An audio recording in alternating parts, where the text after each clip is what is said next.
Hi, I'm Pastor Andrew McGregor from Grande, Prairie Alliance Church. Welcome to our YouTube channel today.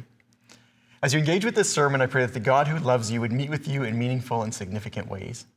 I want to encourage you to lean in to the extent possible, with a heart posture that's open to receiving from God whatever it is that He wants to say to you or do in your life today. As a church, we care about you. We want to continue to see you flourish and thrive. And so we'd love to receive you in person at the church campus whenever you'd like to come, but also feel free to engage with us here on our YouTube channel or on our website at gpalliance.ca. Good morning.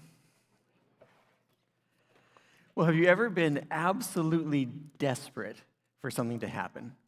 Have you been right on the point of just all out need, where if something will break in you if something doesn't break or change within your circumstances? The people of God, leading up to the very first Christmas, found themselves in this kind of a situation. Ages before, the Roman army had come in and occupied their space. Everywhere all around them, there were signs of oppression. There was a crippling taxation system that was moving them into poverty. There was abuse taking place from soldiers and all kinds of people in government and various different officials. Everywhere there was this sense of fear, that if you stepped outside of what you were supposed to do, you could be crushed or killed instantly. It was a hard, a painful, a very difficult time. To add into the intensity of this, the Roman emperor had decided that everyone should have to go back to their ancestral lands, to wherever they were from or their family was from, so that they could be counted all over again. Can you imagine how frustrated, how angry you would feel if all of a sudden an oppressive ruler says, no, you just need to go, all of you, take the days or weeks or even months to journey back to the place where you are from or your family is from, so you can be counted all over again, so you could be taxed even more, so that the emperor could continue to live in splendor and in luxury, and you could pay for all of the troops that were there to oppress you day in and day out. It would feel so utterly hopeless. It would feel in a sense that nothing would ever end or nothing would change the dynamic of the intensity of the circumstances and the situation that you were in. And for the people of God in this space, they wrestled between the sense of the intensity of the hopelessness and also longing and waiting in a desperate kind of anticipation for God to fulfill the promises that He made long ago to send a Messiah to redeem them and to set them free. Again, you and I are in really, really different circumstances. Our time, our place, our culture, we have so much opportunity, so much freedom, so much capacity, so much more than they even could have imagined. But maybe for many of us today, there is also this sense of desperation. The sense of this eager longing, this desire for something to shift or change. Again, maybe it's in a financial reality, a space where you just are caught and stuck. Maybe it's in the diagnosis that you are wrestling through or someone that you love is wrestling through in these moments. Maybe it's an addiction that you cannot break, a sinful habit that just continues to overcome or pursue. Maybe it's strain within your relationships. Or maybe it's this deep sense of loss at the people who, for whatever reason, will not be with you to celebrate Christmas throughout the course of this year. All of these things can move us and so many more to this space of desperation, this longing, this anticipation for God to come and to step in, to move and to work and to do something. And the beautiful thing is that at this time of year, we get to continue to celebrate and to remember the wonder of who God is. You see, throughout history, the people of God have looked to these passages that describe and illustrate for us what it looks like when God will come and step into our lives and into our experience. There is this ongoing movement of the promise that God continues to meet with His people and to bring about real and lasting and meaningful change. We see this in passages like Isaiah chapter 9, verses 1 through 7, which says, "Nevertheless, there will be no more gloom for those who are in distress. In the past, He humbled the land of Zebulun and the land of Naphtali, but in the future He will honor Galilee of the nations by the way of the sea beyond the Jordan. The people walking in darkness have seen a great light. On those living in the land of deep darkness, a light has dawned. You have enlarged the nation and increased their joy. They rejoice before you as people rejoice at the harvest, as warriors rejoice when dividing the plunder. For as in the day of Midian's defeat, you have shattered the yoke that burdens them, the bar across their shoulders, the rod of their oppressor. Every warrior's boot used in battle and every garment rolled in blood will be destined for burning, will be fuel for the fire. For to us a child is born, to us a son is given, and the government will be on His shoulders. And He will be called Wonderful Counselor, Mighty God, Everlasting Father, Prince of Peace. Of the greatness of His government and peace there will be no end. He will reign on David's throne and over His kingdom, establishing and upholding it with justice and righteousness from that time on and forever. The zeal of the Lord Almighty will accomplish this." When Isaiah first wrote those words, he was looking to the exiled people of God who were cast out of their nation, that someday God would minister to them. He would draw them back into their own nation.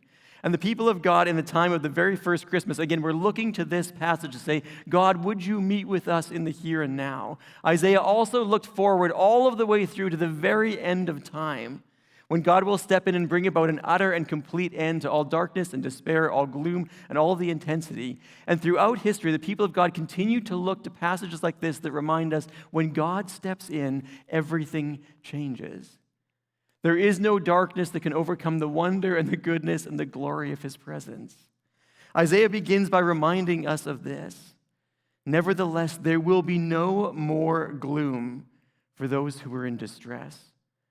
In the past, he humbled the land of Zebulun and the land of Naphtali, but in the future, he will honor Galilee of the nations by the way of the sea beyond the Jordan.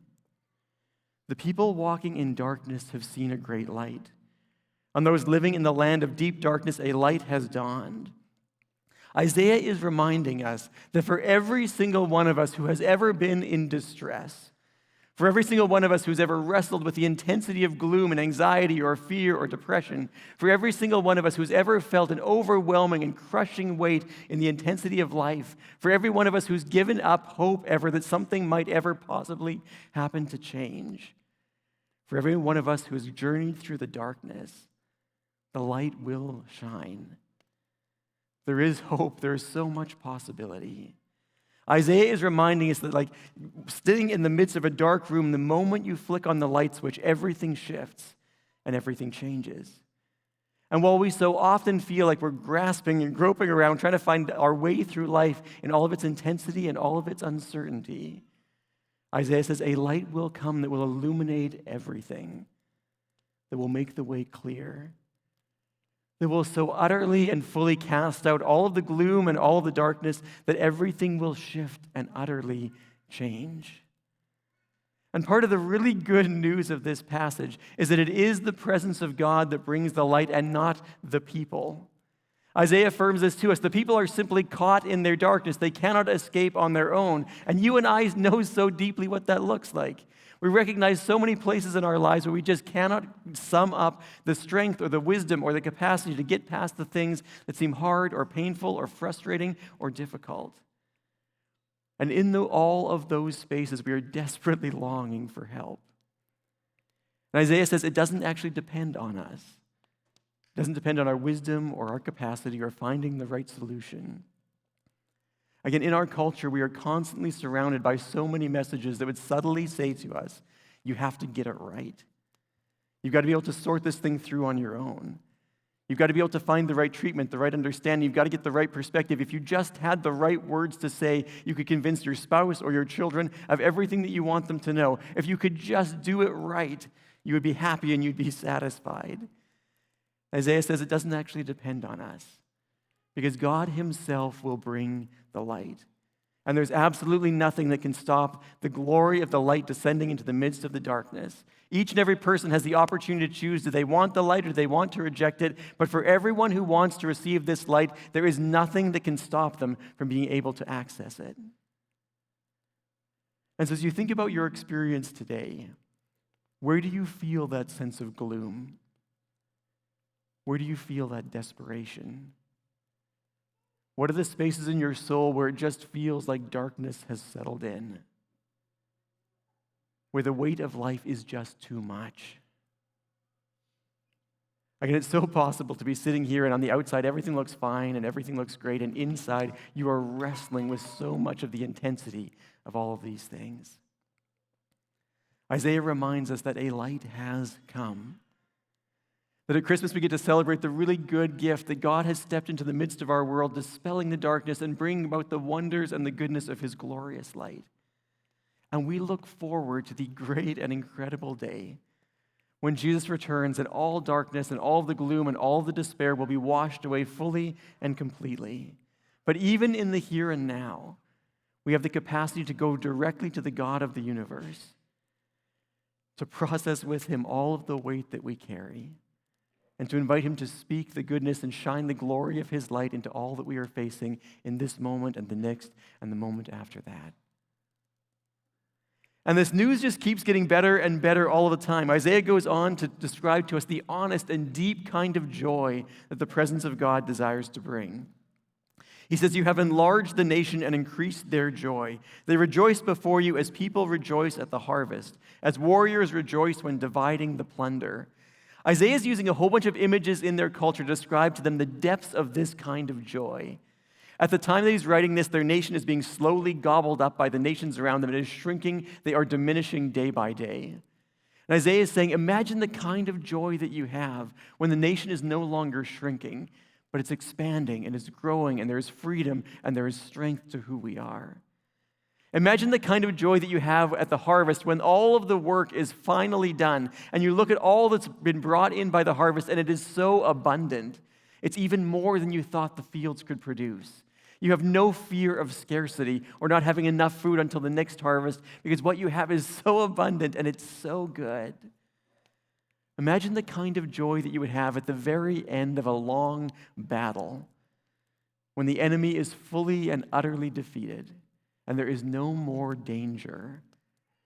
Imagine the joy that you would have when you personally are recognized for the particular part that you played in this battle, and you're rewarded in front of everyone for all of the work that you've done in this journey. Imagine that kind of joy. Isaiah is saying this is the kind of joy that God brings. That deep delight that we see when players hold up the Stanley Cup or the Grey Cup at the end of the game and receive that sense of honor and delight. This is the kind of delight.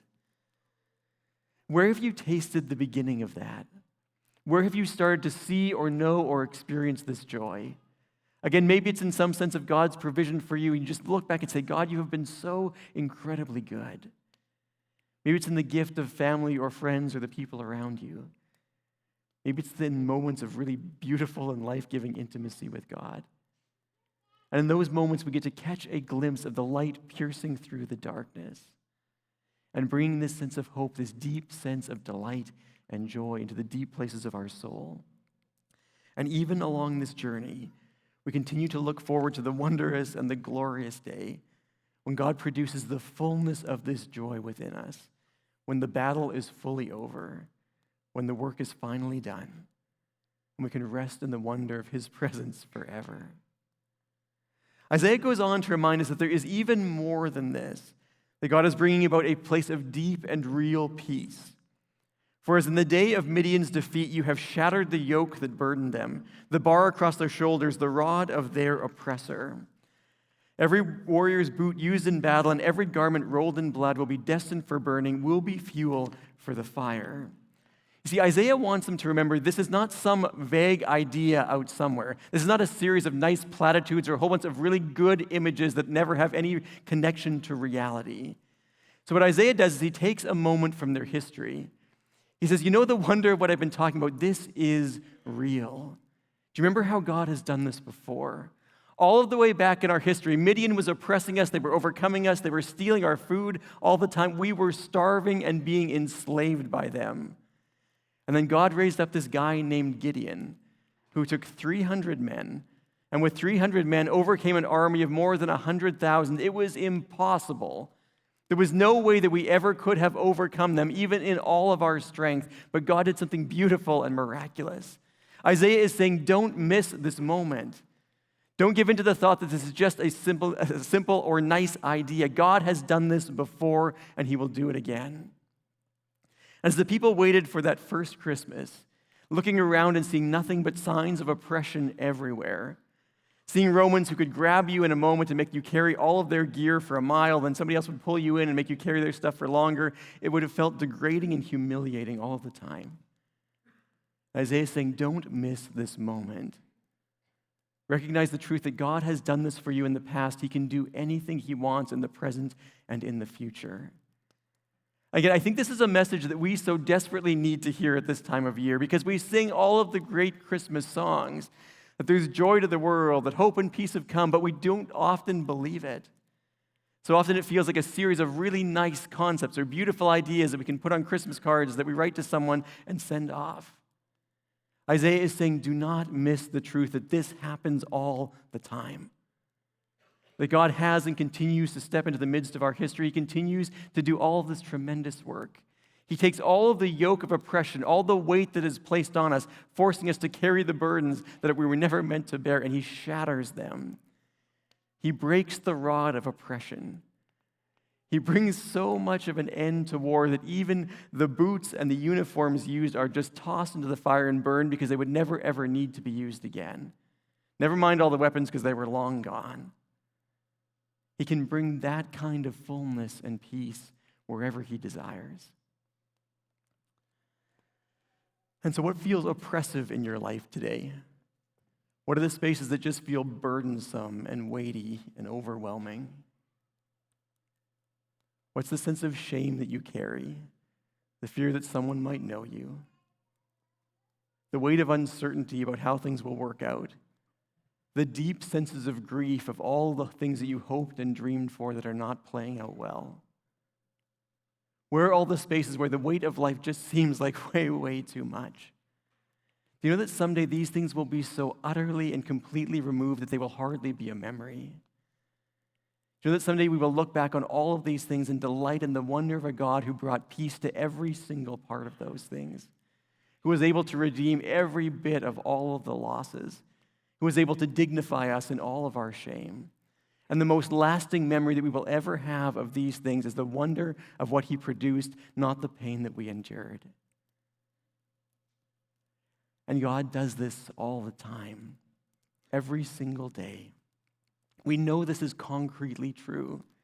Like we've seen him do this beautifully and wondrously in the salvation that he's offered to us. Again, if you're a follower of Jesus, if you've given your life to him and you're journeying with him, you remember that moment.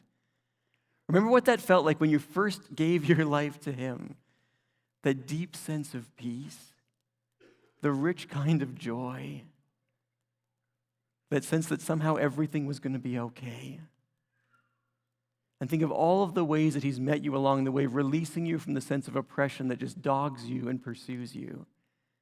Think of every moment where you felt consumed and overwhelmed by the shame of the sins and the evils that you had done. Think about the spaces where he's given you the strength and the courage to confess those things to him and to someone else, and how that shame just fell away. And you felt so much more free. Remember all of the ways that he's given you the courage to own your stuff and to go and apologize to the people that you needed to. And what seemed like it might possibly crush you became a liberating space where you could receive wholeness and peace and goodness. Think of all of the ways that he's brought restoration. Think of all of the shattered dreams that he has rewoven into something more beautiful than you could have possibly remembered or even imagined in those moments. God does this every single day. And Isaiah reminds us, remember the concrete nature of all of these things. This is not simply a nice idea floating out in the midst of the world somewhere. This is the beautiful work that God continues to do day in and day out, over and over and over again. And even while we look to the great and the perfect restoration that God will bring one day when all of oppression will simply cease and be done with as a bad memory somewhere, along this journey we continue to invite him into all of these spaces to produce whatever goodness or hope or joy or fullness or life that he desires to do, even as we eagerly and sometimes desperately wait for him to come and to bring wholeness along the journey. But how does God do all of this? How does he give us these kinds of gifts? Again, he does it in a beautiful and an unexpected way. He doesn't give them to us in a sense of rules or a really good instruction manual. He doesn't give it to us in an impersonal kind of sense. God is much too wise for that. Looking over human history, we can see that every really good idea, every virtuous thought has been twisted and distorted and reshaped to match our own pride, our own desires, our own sense of satisfaction. And so God doesn't simply give us an impersonal gift of these things. He comes himself. He steps into the midst of our world and brings the reality and the truth of these things in a way that we would have never expected. For to us a child is born. To us a son is given, and the government will be on his shoulders. And he will be called Wonderful Counselor, Mighty God, Everlasting Father, Prince of Peace. The most unexpected way. As a helpless child coming into the midst of the world, God transforms absolutely everything. We are reminded that the government will be on his shoulders and is on his shoulders. He holds all rule, all authority, all power over all things all of the time. He reigns supreme in every way and in all things. And this is so hard for us to grasp as human beings all throughout history because we look around us and what we see are these monolithic empires and situations and people that seem so strong and so steadfast and so unshakable. But the empire that Isaiah first wrote about, the Babylonian Empire, is now dust and ashes and a few monuments that we visit on tourist trips. The Roman Empire that was oppressing the people of God at the time of the first Christmas is dust and ashes and a few monuments that people visit on trips. And all the weight, all the oppression, all the things in my life and in your life and in our world that seem so overwhelming, so powerful, so strong, so unshakable, in an instant he can sweep them away. He is this strong and this mighty. Isaiah goes on to describe him a number of chapters later like this. He sits enthroned above the circle of the earth, and its people are like grasshoppers. He stretches out the heavens like a canopy and spreads them out like a tent to live in. He brings princes to naught and reduces the rulers of this world to nothing. He goes on to describe that he will be the wonderful counselor, not just bringing a few good ideas or human wisdom, but bringing the perfect wisdom to each and every one of us, willing to come close enough to guide and to counsel and to direct and to lead along the journey. He is the mighty God, the one who actually can do something about all the hardship and the pain and the injustice and all the terrible things in the midst of our world. He is so strong that he could take every curse, he could take every sin, he could take every act of evil upon his own flesh and his own being, consume all of them, pay the punishment for them, and still come out as one who is perfectly holy, perfectly just, and perfectly good. There's nothing that he cannot consume or overcome. He is the everlasting Father. And every one of us who's a parent knows that we are imperfect in our capacity to care for and to love our children. But God is the ultimate and perfect Father, the one who gives himself up for us that we could be whole and brought back into life and relationship with him when we were warring against him. And the goodness of his reign will never end. He is the Prince of Peace. He doesn't simply exchange one kind of oppression for another, as all of human history has shown us that is all that we are capable of doing. But he steps in and brings a real and a lasting peace, a perfect kind of wholeness that is so much more than the absence of violence or intensity. It is perfection. He brings the kind of wholeness that allows our souls to rest and be restored and renewed in his presence. He is the Prince of Peace. Again, along this journey, there's sometimes seasons of waiting. Between when Isaiah first wrote these words and when Jesus first appeared, there were hundreds of years that they waited for the fullness of this, but it did come. And for you and I, there have been thousands of years between the time that Jesus first appeared and when he will come again, and whatever day that will be, it will be great and glorious. But it will come. Isaiah is so sure of it that he boldly declares these words. Of the greatness of his government and peace, there will be no end. He will reign on David's throne and over his kingdom, establishing and upholding it with justice and righteousness from that time on and forever. The zeal of the Lord Almighty will accomplish this. I love reading through this passage that Isaiah is so sure that these things will happen that he speaks about them in the past tense. He writes about all these things as if they have already happened. They are already done. So sure is the movement and the power and the strength of God. Again, because it doesn't depend on our ability to sum this up. It doesn't depend on our goodness, on our rightness, or on our wisdom. It is the zeal of the Lord Almighty that will accomplish it. And because this is about his passion and his strength, it is absolutely certain and it is fully sure. And so today, in light of all of this, how are you? Where are the places where you feel caught in oppression, under a weight that just will not lift? Where are the places where gloom and despair have settled into your soul? What are the things that are sucking the joy and the peace out of your existence? You see, we live in this intensity of the already and the not yet. We live after Jesus' first coming, and Jesus has already come and accomplished so much. He has died and he has rose again from the dead. He has crushed and utterly defeated all the power of sin and death and hell and wickedness. They are done and they are finished because of what he has done. And on the one level, all of these things are available to us because of the goodness of what he's already accomplished. And we also live in light of all that is not yet as it ought to be. We continue to anticipate and to look forward to the glorious day when Jesus returns again and sets everything right in the way that it should be. And we hold on to the tension of these two things, the reality of what is and all that is not yet as it ought to be. And we look forward with eager anticipation to the day that he will redeem it all. But even in the here and now, we remember and we hold on to the fact that this is the truth. No matter what we see or hear or feel or how hard or painful or intense the world around us might be, we choose to hold to the truth of what the Scriptures teach us. And we also choose to go to God with all the things that are painful and desperate in our lives. So let's just take a few moments to do that now. I want you just to take a few moments and just to offer to God, what are the spaces where you feel this sense of gloom? What are the spaces where you feel this kind of despair? What's robbing you of the peace or the joy or the fullness of what he intends for you? Just take a few moments now and offer these things to him.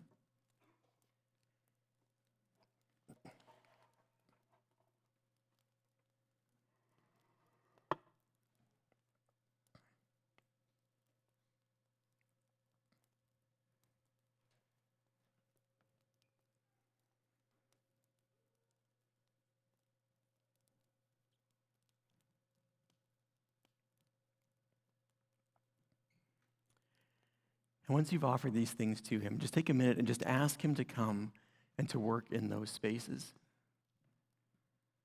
Again, maybe he'll come and radically change the circumstances, or maybe he will give you the strength and the capacity to journey through. Just ask him to meet you there.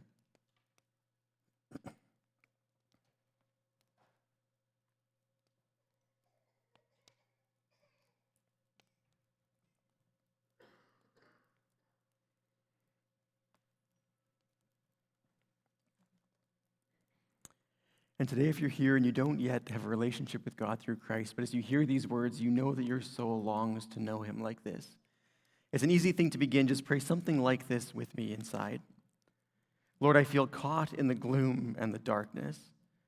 Some of the darkness in my life is of my own making. Would you forgive me for my sin, for all that is dark and broken and evil within me? I give my life to you. Teach me how to walk with you always. Guide me along the way. And today, if you prayed that prayer to begin this journey with him, I want to encourage you, talk to me, talk to one of our prayer people, to someone you came with before you leave, so we can celebrate with you and continue this journey with you as well. And today, we just continue in this posture where we long to see the presence of Jesus come. We long to see him continue to move and to work within each one of us.